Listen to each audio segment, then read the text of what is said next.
The women's basketball team has 2 players from the state of Missouri, but only one of them is from the west side of the state, also known as Chiefs Kingdom territory. Bre Gunnels is a senior from Kansas City and absolutely loved last year's Super Bowl result and would love nothing more than another dose of championship vibes for this Chiefs fan at UNI. In 2020, Super Bowl 54 was a memorable one for UNI forward Bre Gunnels.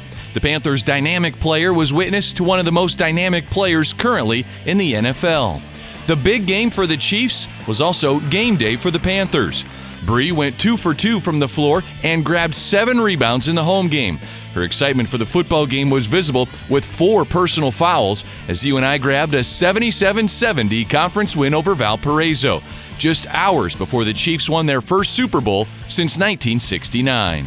Well, first of all, I was here, so it was a little different than being home. But I remember after we won, I got so many calls. People calling me, making sure I was watching. But it was cool to see some of my family members go to the parade and kind of get to be in the city at that time. I know it felt, and then when I came home weeks later, it was still the same energy, so it was exciting. It was the first Super Bowl appearance for the Chiefs in Bre's lifetime, but her love and pride in her hometown team has always been there. Well, probably since I was born. I think it was just, I had to because like my dad, my grandfather, everybody was a huge Chiefs fan, so I pretty much had to. But yeah, my whole life pretty much. Former UNI Panther football player Xavier Williams won his first Super Bowl as a Chiefs defensive lineman last season.